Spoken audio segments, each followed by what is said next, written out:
The story behind League of Legends, Episode 16, Shadow Isles. The land now known as the Shadow Isles was once a beautiful realm, but it was shattered by a magical cataclysm. Black mist permanently shrouds the isles and the land itself is tainted, corrupted by malevolent sorcery. Living beings that stand upon the Shadow Isles slowly have their life force leached from them, which, in turn, draws the insatiable, predatory spirits of the dead.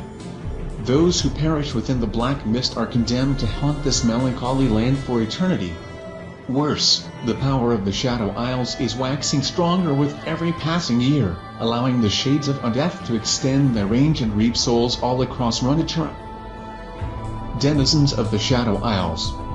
Mordekaiser, the Iron Revenant, is perhaps older than the Shadow Isles itself, having existed many years before the ruination that ravaged the Isles happened. His remains were scattered to prevent his resurrection, and it was the dark magic that spread across the Isles that allowed for his current incarnation. Hecarim, the Shadow of War, was once a mortal knight of the Iron Order, known for his cruelty and cold, distant behavior, before traveling to the Isles, where he cast his final betrayal and was cursed to become a half-man, half-horse abomination.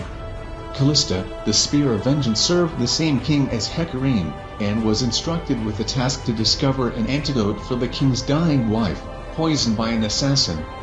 She searched across the lands until discovering the hidden Blessed Isles, where endless life-bearing magic flowed through the waters and the earth. She traveled back to her king, who demanded she bring him in order to revive the queen, who had since died. Upon arrival, the king demanded the people of the Isles to revive his wife, and Callista stood between him and the locals, until Hecarim struck her down, stabbing her in the back. Once a mortal in service to an unknown order, Thresh, the Chain Warden, was an eerily sadistic man in charge of various artifacts in the depths of the Order's chambers, buried underground. In this tomb, he guarded the chambers housing these unknown magics, until they lured him in to discover their secrets. He learned dark secrets and his own sinister capability, to which he fully embraced until the ruination cast over the Isles, reincarnating him as a wretched wraith. Deep in the sacred forest, Makai, the Twisted Treant, the strongest spirit of the sacred forest, watched in horror as his world crumbled and died around him. He fought to mend the wound in the world, but could not halt the destruction wrought by the human folly. As the ghastly energy sought to overwhelm the Great Spirit, he made one last desperate attempt to preserve the life of the land. Makai inhabited the ancient oak at the heart of the forest's spiritual power. There he gathered the essence of the Isles into the tree as the corruption of undeath clawed hungrily at anything within reach. Fortified by boundless magic, Makai could not be consumed entirely, though the spirit was not left unscathed. Evelyn, the Widowmaker, is also a creature believed to have originated from the Shadow Isles as well.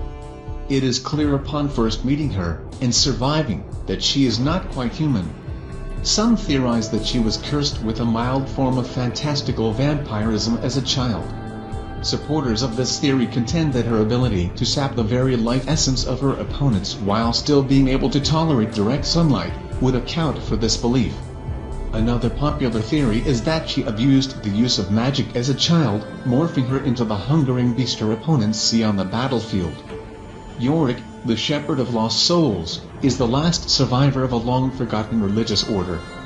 Trapped on the Shadow Isles, both blessed and cursed with power over the dead, his only companions are the rotting corpses and shrieking spirits that he gathers to him. Yorick's monstrous actions belie his noble purpose, to free his home from the curse of the ruination. Immigration to the islands. Some deviant few willingly make the dreaded islands their home. His perverse obsession with death naturally led Karthus, the Death Signature, to willingly join the unliving. Elise, the Spider Queen, traveled there for religious reasons. She worships the spider god, Vilnal. Every year she returns to the Isles with a select few disciples.